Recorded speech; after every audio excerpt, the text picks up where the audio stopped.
And then old Barn went and cut the nose off the brie. It's incredibly bad, man. Oh my God. Oh my God. Hello and welcome to Outsiding. I'm Adam Frost. I'm Caitlin Moran. Special day. It is. Because I'm doing my first walk and talk. As you can see, I've already fallen over 3 times. What can I say? I'm hypermobile. I bump into people. No. Oh. It's not about your walk and talk. Where are we? Come on. Okay. Oh, no, sorry, yes. We are at Alex James from Blur, ruler of the Big Feastival festivals, garden/farm.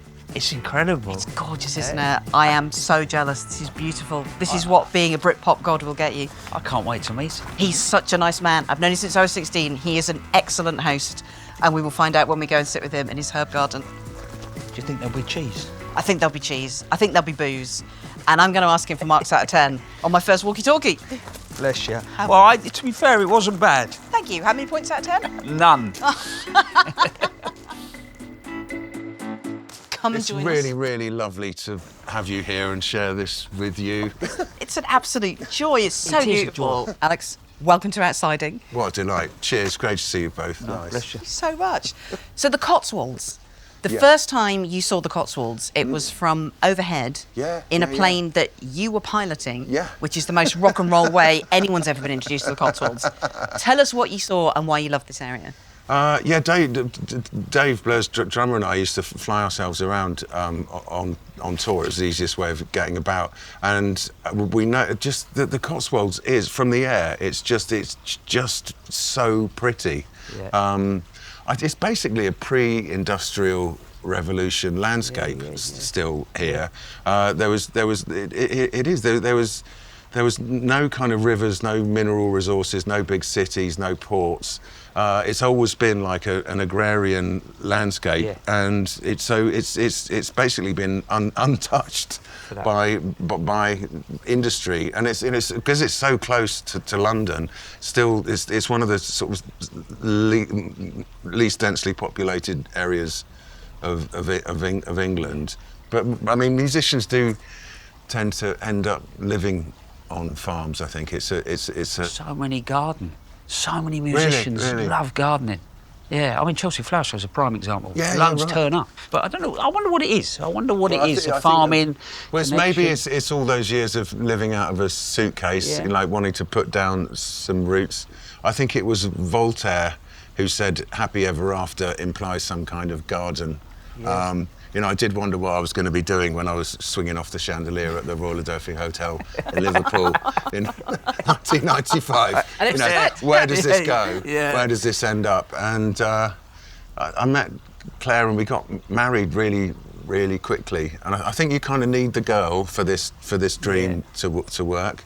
We literally bought the farm on our honeymoon, and we've been arguing ever since. In your first book, Bit of a Blur, you're just talking about, because you lived the rock and roll lifestyle, like you did everything. You did cities, you did London, you did everything. Too extreme. Yes, and this was a very sudden sort of like life change. So you talk about, because it seemed to change the structure of your day. So you're going, I've been nocturnal for years. Yeah. Cities only really come alive at night. That's when all the good stuff happens. But the great outdoors flourishes in the sunshine, and the pleasures of the countryside are subtle and lasting.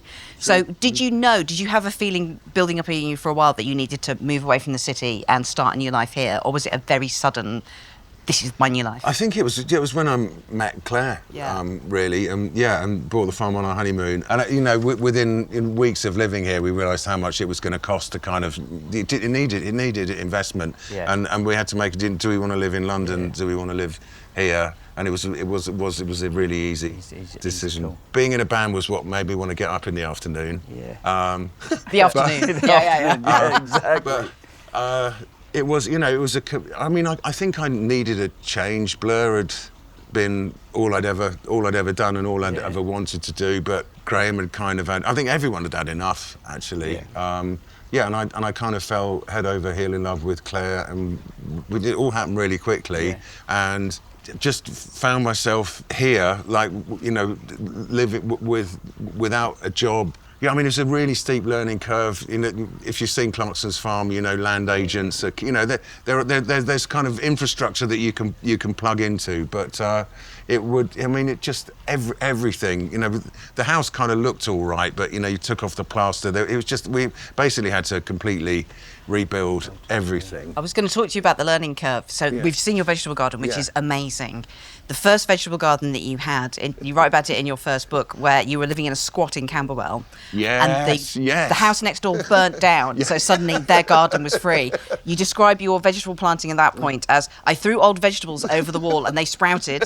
Yeah, potatoes. It was crazy. Well. Yeah. And then Graham came over and you peeled the potatoes and turned them into Made chips, some chips. and cooked them on a fire outside. Happy days. I mean, I think by the time you've sort of parked your car, found a quid for a trolley, and schlepped around the aisles at Asda, it's easy to forget that food only grows because we live on a planet that goes around a star, and there's actually kind of incredible amount of magic to it actually. I mean, the more time I spend here, the harder it is to tear yourself away, actually. And it's really great that the kids are kind of feeling that too. I was working in Japan last summer, and our twins have always really wanted to go to Japan, and I finally managed to wangle it so that I could take them. And we got there, and like in the middle of Tokyo, and it was all amazing. And then Artie turned to me and said, "Dad, the tomatoes will be ripe today." Oh. Yeah, you think that's it. He's got it. I've done something right. Yeah, exactly. Because there is, I mean, it's actually now it seems to me it's all happening at breakneck speed. The turning of the seasons and you know, it's just the sort of the bounty and resilience and just the regenerative power of the planet. It's a white knuckle ride, and I love it. When was the first time you think that you sort of noticed this? I mean, I grew up by the seaside. Seaside, yeah. You know, sitting on the beach, that kind of. There's sort of overtures to sort of play and rest and relax, and you know, the sea you can explore, and but the thing about land is that it's just it sort of torments you, because you can make it whatever you can make it into literally whatever you want. It's the ultimate blank canvas. So ultimately, first of all, the outside was through the sea, really. Yeah. And adventures, because you were diving off cliffs, weren't you? Like, tell us about that. I kind of went. Who introduced you to the idea of jumping off a cliff? That was Nicholas Egmore in the third form. Was he a bold boy? Yeah, Was he a naughty boy? Well, the cliffs at Fisherman's Walk were all really sandy, and you could, but you know, quite steep, and you could, if you just ran and jumped off the cliff, you just sort of land and tumble down. And you weren't just jumping off cliffs, you were jumping off trees onto rhododendrons? They were like your crash mat? Fortunately, I mean, rhododendrons are a huge problem across the country because they're massively invasive. There's not many hills in Bournemouth, but St Catherine's Hill is just basically just a huge mass of rhododendron bushes.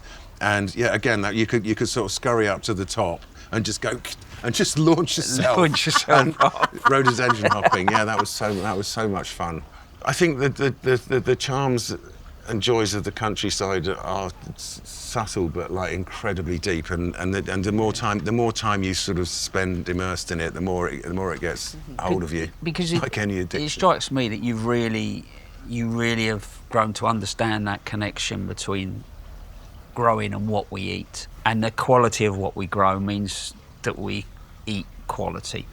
Was that something that just from growing those first potatoes, or just something you sort of developed? My granddad was a chef. My first job was working for him. The only things that he grew in his garden were mint and there was a bay tree. Just actually my first job was making the mint sauce for my granddad. My granddad. It's a really good thing to give a kid to do, because it's just salt, sugar, vinegar, so 3 primary tastes. You've just got a balance, and a mint flavouring. So that kind of got me on my way. I mean, mint does grow like a weed, and bay leaf is possibly the king. I mean, there's just so much depth and complexity to that smell. Herbs are the easiest win. It just makes me feel like a king, just having armfuls of fresh. If we've got time, I'll show you the basil's absolutely rocking and rolling at the minute. Which are the other vegetables and fruits that are worth growing? Some of them get them from the supermarket. So you've got corn over there. That's Yeah, I mean, I was away for 3 nights last week. I haven't really looked at that for a week, and I just swear it's doubled in size. It's like teenage kids, isn't it? You turn away for a week and they're a foot high. Yeah. I always say, to be fair, the two tastes, if you grow your own, for me, have got to be that sweet corn, because then you know what is sweet corn. Mark Twain, massive sweet corn head, smoked a corncob pipe, and you said you have to plant your tent by the maize plants, and the minute it's ripe, you have to pick it and cook it and eat it. And then he did that, apparently. But seriously, though, it's incredible, isn't it? Oh my word! Yes, yeah. I don't think there's that. Yeah. There's that, and I think the second or either or has to be asparagus. I mean, that rarely makes it as far as the kitchen. It's exactly. Yeah. And people it's grass. You're eating grass, isn't it? But it's like, this is like, and people will people go, yeah, but it takes 3 years. It takes 3 years. Is it 3 years? 3 years from first planting out. You shouldn't pick, but then the moment you do, you put that time and you put that patience in, and it just as as an experience, I'm not sure there's. Are they difficult to grow? Do you have to tend to them? Like if I'm going to grow, Adam has been telling me I should grow asparagus. Is it a difficult thing to grow? Do you just need patience? Drainage. Yeah. It likes drainage. So if you've got clay soil, then you would raise it up in a raised bed. And what you do, you buy crowns sort of February time, and they look like sort of spiders with heads, and you create this like valley. And then you lay them over the valley, and then you slowly don't fill it right back in. Year 1, and then year 2 you fill it right back in, and you look after it and you care for it, and year 3 you can go out and take a couple of little spikes and you take them and you hide from everybody else and go, that's privilege. No, you can have some on year 5. That is the ultimate gourmet experience, walking round a garden, just picking it and eating it. The asparagus in the sunshine, like fine wines and fine dining, can only kind of help you to recall that is the ultimate for me. Yeah, it's interesting, isn't it? You're talking when you talk to a lot of chefs, a lot of the time, all they want is good produce. Yeah. Well, that's what Marco always said: to get the best produce and do as little to it as you possibly can. So we'll be back with Alex in a minute. So Adam, I'm down in my first reverent gardening squat. Why are we here so low down? No, we talked about asparagus, weren't we, with Alex? And is this what this is? Yeah, it's young asparagus. This is a sort of quite an early asparagus bed, and I said it needs really good drainage. All right, so his vine here has got really sort of good drainage. If you didn't, then I would suggest, like with you, if you're going to grow it at home, that we put it in a raised bed. Then you can use different soil, free draining. But look, this is quite early on. Where are the delicious things that I can eat? No, they're not. Okay. So this is all quite young. So you can see this sort of ferny foliage, and the original spears would just be here. So that's why 3 years down the road, these really start to thicken up. And I think I sort of more or less use a guideline is when they become about as thick as my sort of little finger. Yeah. Then I'll start to cut. But it is normally 3 years.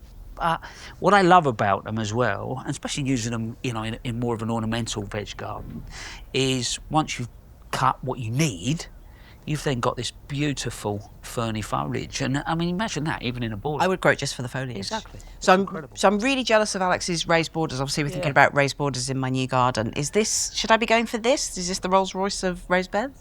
I mean, to be honest, it's what works for you. And I think if you think about raised beds, you look at your soil. All right, you want more free draining soil, so that works really well.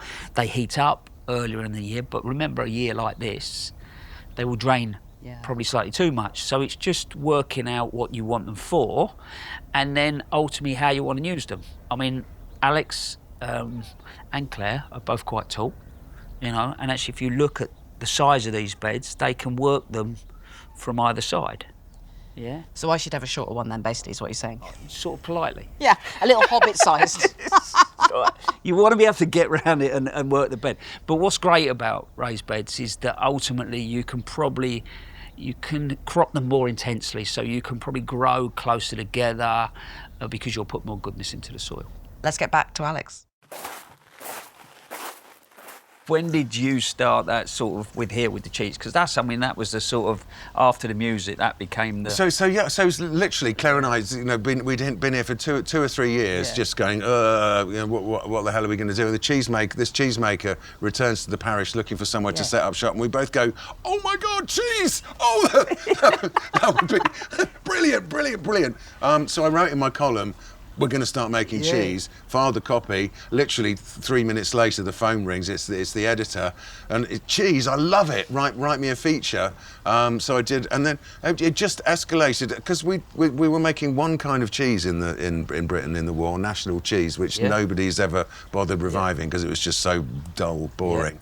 And then suddenly we were making more types of cheese than France, and actually the British Cheese Awards was run by a lady who lived in the village and was held here, and the whole thing, and then we ended up having it on. Cheese kind of just needed a face, and I was really happy. You're the face of cheese. Happy to be that face. Although you were introduced to cheese in quite a rock and roll way, so you were introduced to French cheese by Francois Hardy. That's quite. Oh my God, that's quite the entry. That's wonderful. No, I mean, I went to France as I fell in love with France as a going to France as a teenager. It wasn't on a French exchange. It wasn't like going to another country. It was like going to another unit. Just the way. I mean, they still the way they eat in France. They're willing to go out twice a day to buy bread. They take 3 hours off. They literally take 3 hours off for lunch. In France, everyone eats from the same menu. There's bishops, postmen. They all enjoy fine wine, foie gras, good cheese. It's their birthright. But I got this French thing with this French family. They had a raclette, which they didn't melt their cheese before they put it on the. So France became this kind of magic kingdom. But we worked with Francois Hardy. I went with Damon and Graham to meet her in her apartment in the WTM, like the snootiest bit of the snootiest city in the world. It was all painted black, and she had Serge Gainsbourg pinball machine. I've always wanted a pinball machine. She had Serge Gainsbourg's. See, it is Serge. And we got there, and she was just. I mean, she was so elfin, and I mean, she was just.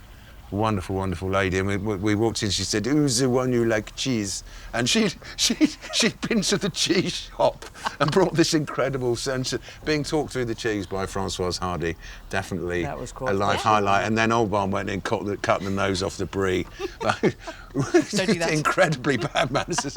Oh my God! Oh my God! It's literally went straight bang. Oh God! But anyway, they went well. It was all fine in the end. Well, I was going to talk to you about this. Like, first of all, have you got a favourite animal that produces cheese? Are you a cowboy, a goat boy, like a buffalo, like kind of like what?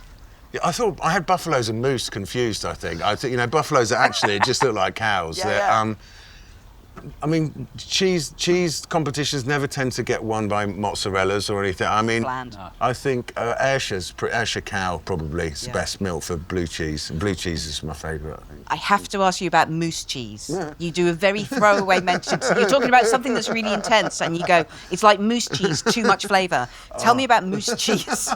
I might have made that up. I know. No, there's a cheese in Norway. Gytost, it's brown. They kind of cook the curds till it caramelizes. Yeah. So you get this crazy kind of sweetness, which unless you've grown up in Norway, you just I've tried brown cheese. Have you? Yeah, I looked for it for years, and then I got down to breakfast in Norway with a huge hangover. Grabbed a cheese roll, went oh my God. Oh. Yeah, I mean, I'm still working on that, but it is. I mean, it's sort of like if you imagine cheese made with condensed milk. Yes. It's just, oh my God, it's just too spooky. And but you've got to know your limits. I think that's the. But there's the one in Corsica with the worms in it that Helena Christensen told me about. That was a magic moment. Oh, go on. How did she tell you about that? Well, I couldn't think of what to say to her, so I just said, "Do you like cheese?" And she did? Yes, she did. And she told me about this one with maggots in it, which I subsequently discovered many years later. Yeah. And what's it like? It's horrible. Yeah, it's sort of like when they put cranberries in rubbish Stilton to make it more interesting. Yeah, just put maggots in. So I've always loved cheese. People used to throw it at me when they were playing, even where it comes in tins. Quite painful. And all of your team was standing on the beach. It was like 2 o'clock in the morning, going, "Come back, come back!" I met Jamie Oliver. He was playing the drums, I was playing the bass, and Westlife was singing Uptown Girl at... Interesting. That's such a new coping mechanism. Astrophysics and cheese. That's how you got through it. Well, yeah, keep me safe. So, Alex, I've interviewed you many times before. I've known you since I was a teenager, and I have to say that Blur were always perfect gentlemen and so lovely. You were like, people are like, "What's it like hanging out with a rock and roll band when you're a teenage girl?" You were always just so lovely. But I remember my favourite night out with you, it was at the height of the Blur versus Oasis wars. And Noel had just made his disobliging comments about Blur. And we were in a hotel in Eastbourne. It was in Eastbourne, wasn't it? Yeah. And everyone was really upset, but you chose a particular method to get through your emotional upset. Do you remember this? Was it going swimming? Yes. But you did it you did it in the most Alex James way possible. You took a bottle of champagne and a fag. You walked out of the hotel. You were swigging from the champagne. Dear, wonderful. You planted the champagne in the beach. You took off nearly all your clothes, and with a fag in your mouth, you swam out to sea. And all of your team was standing on the beach. It was like 2 o'clock in the morning, going, "Come back, come back!" And all we could see was a tiny orange glow going right out to sea. And then eventually it turned back round. You came back onto the beach, picked up the bottle of champagne, and you were like, "It's all fine," and then continued the party. Well, swimming, you know, water's another one of those kind of universal pleasures, isn't it? The simple ones are all the best, are always the best, I think. Well, it wasn't that simple because you had a bottle of Moët and a fag, but yeah, yes. That's years of training growing up in Bournemouth. So you have many strings to your bow. You are now a farmer. Obviously, you are a rock star, but you're also now a festival organiser. You run the Big Feastival every year. Tell us about that. How did that start? Well, that was another thing where it took somebody else to point out, actually, you know, I met Jamie Oliver. He's quite a good drummer, and he was playing the drums, I was playing the bass, and Westlife was singing Uptown Girl at Comic Relief. Yeah. And that was a hoot, actually. And we hit it off. We kind of kept in touch, and then so this is 15th year, so 15 and a half years ago, he called me saying, "Hey, you love food, I love music, you've got a venue, what about trying to do a food and music festival at your place?" At which point I went, "Oh my God, why didn't I think of that?" Yeah, I mean, it's basically just filling the place I love up with all the things that I love them. Yeah, so I think I've never had so much fun, actually, because there's an element of poacher turn gamekeeper. I was going to say, because how much of it was just the fact that you love going to a festival, but with this one you can go back to your bed at night and then have fresh clothes in the morning, get a lovely shower before going out again? Yeah, I mean, the first few years it was just like, you know, it was just like a great party. But actually, you know, now I'm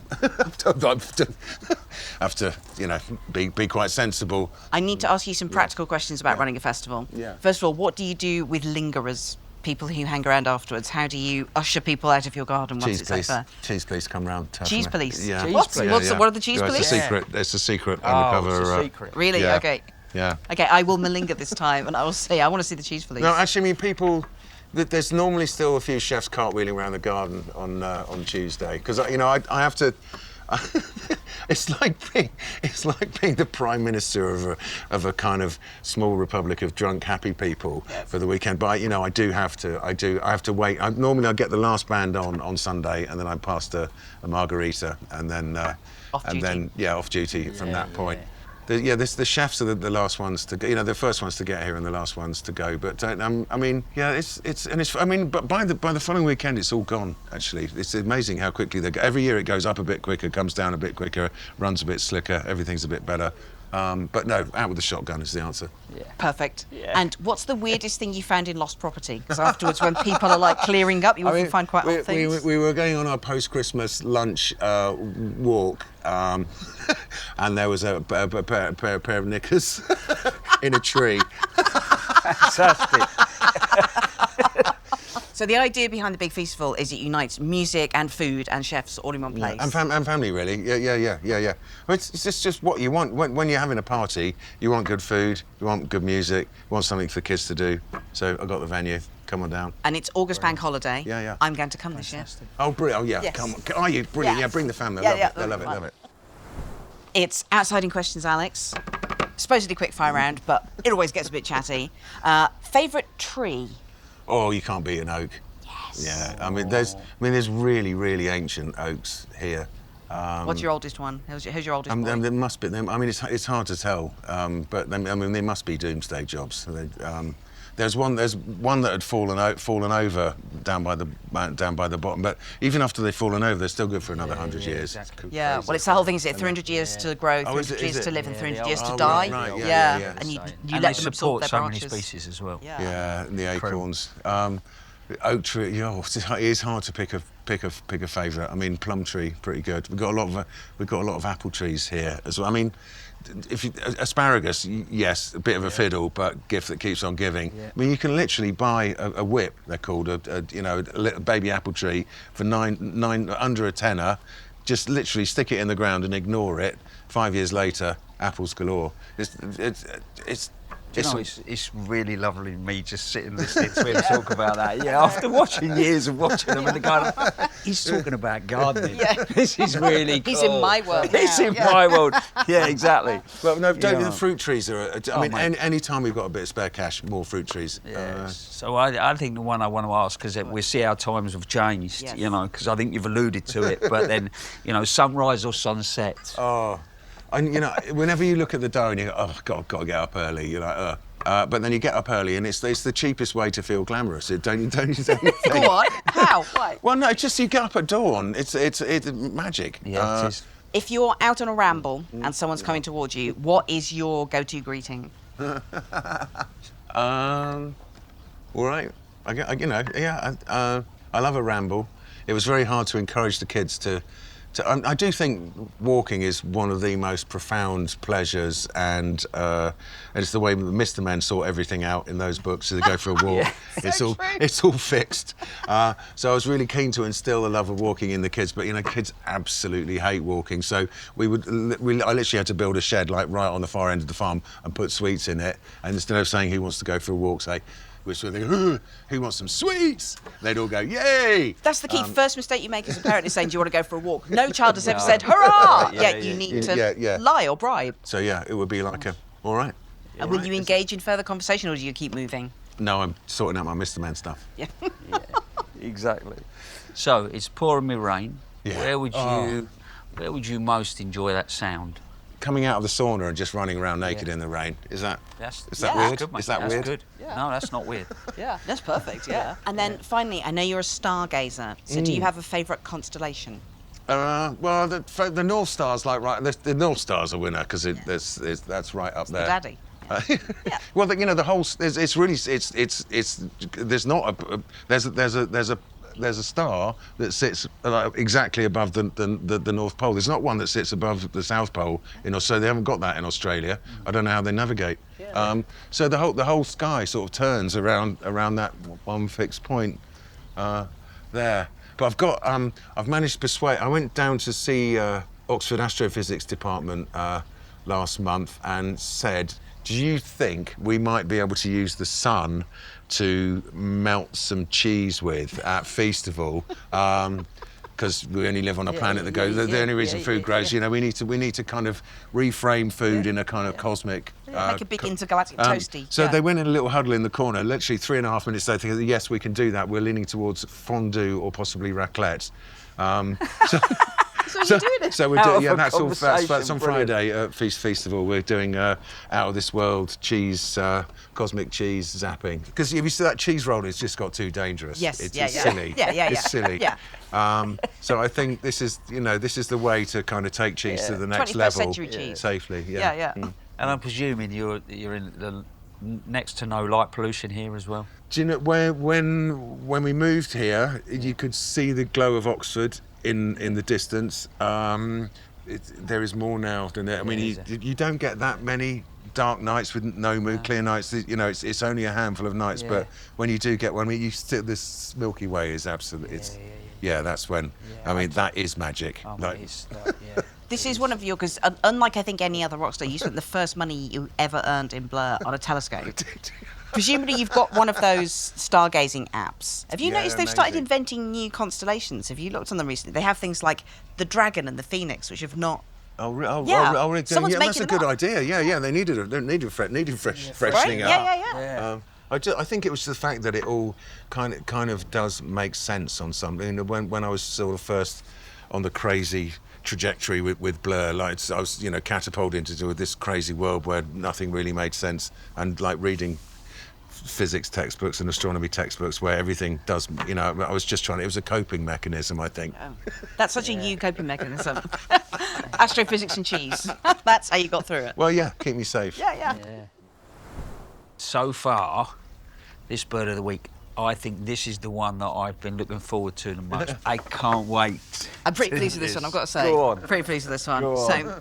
So every week I bring a gift. It's an imaginary gift, which makes it a lot easier. Okay, brilliant. Yeah. And I gift a bird that I think would be appropriate. So Okay.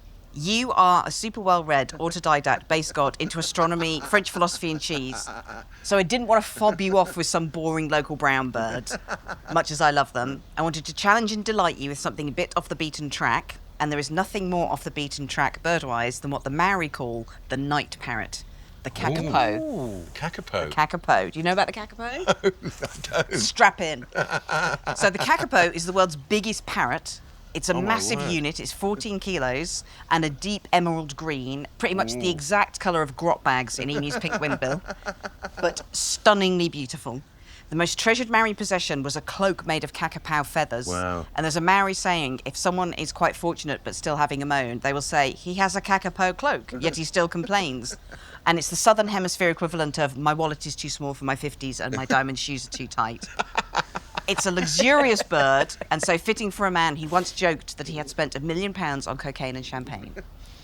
Unlike you, a man with a pilot's licence, the kakapo cannot fly. It's too big and fancy. It walks everywhere, up to 5 kilometres a night in search of delicious fruits. But like you, the kakapo is a super garrulous bird. Some have called it the friendliest bird in the world. They've been described as more like puppies than birds, with the dog-like friendliness. Wow. And they seem to enjoy being stroked. They will go up to people and No, just like hang really? out with them and just like dogs ask to be stroked. Indeed, their congeniality is so infamous that on the office messaging platform Slack, there's a kakapo emoji called the party parrot. And Alex, I have seen you walk into rooms where you do not Researched technically this very well. know anyone, and by the end of the evening, your puppy-like conviviality means you two have made new friends. And sometimes you were being stroked. Like you, the charismatic kakapo just likes to hang out. You are the party parrot. But the main reason, so pleased myself, the main reason I'm giving you the kakapo isn't just because it's as friendly as you. It's because the kakapo is your true spirit animal. Unlike any other bird in the world, when it gets to mating season, the kakapo clears a performance area in the rainforest, which is called a lek. It essentially makes a stage, and then it stands there, making a loud, rhythmic, booming sound over and over to attract females. It's a bass player. How on earth does that exist? That's incredible, It's isn't it? amazing. It's literally making a little bird Wembley in which to play the avian equivalent of Girls and Boys, which, as we know, has one of the all-time great disco bass lines. And so, Alex James, I give you this week's Bird of the Week, your spirit animal, the party parrot, the kakapo. Come on, thank you. If I could, I would give you one, but there's only 200 of them in the Oh world. my God, we're endangered. But I think I could blag it. I'm going to make some phone calls. I am going to get you a kakapo for Christmas. I would have loved to have been with you when you discovered that one. Bass playing kakapo. This is it! I found it! I was so pleased with myself, I can't tell you. Right, now, I think I'm quite pleased with myself. go on. It's like, This is where Frosty's like Father Christmas. And yeah, brings- Frosty is like Father Christmas. Yeah. Oh my lordy. Right. Oh, what have we got? What have we I got? was What so have we got? pleased, all right? Adam, cheers. When I drove up the drive, honestly, but I'm going to tell you why I got it, all right? Wow. So- I mean, that's That is called ready to go. Luxton's Superb, all right? I love local apple trees, but I didn't want to turn up with just a local apple tree to here because I felt that was a little obvious. So Thomas Luxton, interesting character. So Stamford, bottom end of Lincolnshire where I live, a lot of apple breeding. Anyway, I come across this character called Thomas Luxton, and I found the Luxton Superb, and probably a bit like you, find out something, so I start reading a little bit more about it. His old man was quite a big player in the town, especially horticulturally as well. Anyway, he went to London, Thomas did, to train as a solicitor. He did a little bit of horticulture down there. Then he came back to Stamford. He then ripped off a couple of people in the town, got locked up for hard labour, yeah, did his time, came out, moved to Bedford with his boys, reinvented himself as a plant breeder, even ended up doing things with Darwin. No, really? Ended Wow. up creating 60 different plants, and Oh, my word. one of them was the Luxton Superb. Oh, and yeah, I yeah, think yeah. it will work superbly for you. That So, is- you know, never forget Eden was an apple orchard. So thank you for the gift of heaven. And you're Adam. can we find somewhere to plant it? I think this needs to go in here somewhere. By this Look, stump? here we go. Oh, yeah, perfect. Yeah. Look, there's one missing here. Oh, yeah, this is perfect. And it's got the best view. Yeah, yeah, and it'll get the most sun Yeah. here. Adam, your tree's going to Yeah, have look the at best this. view. We got a space here. Yeah. This is absolutely perfect. Look at that, and it's gonna benefit Let's from have a great view. all the afternoon sun. Well, this is what this is prime position Right, yeah. with That's street view. I think we might wait till a cooler day. Look to at that. plant Yeah, it. yeah, Look yeah. at I that, reckon. boy. Can I tempt you to a glass of cider in the orchard? Doesn't get better, does it? Perfect end to a perfect you day. very much. Thank you, Cheers, Dom. mate. Best host in the world. Thank you. Cheers. Right, I'm not moving. We'll sit here. Get through another 4 of these. We are building a community and there is room for everyone. You can contact us by emailing hello@outsiding.co.uk, and also follow us on Substack for exclusive content and Adam's answers to all your questions. Some of your questions. All your questions, eventually. Eventually, all of them.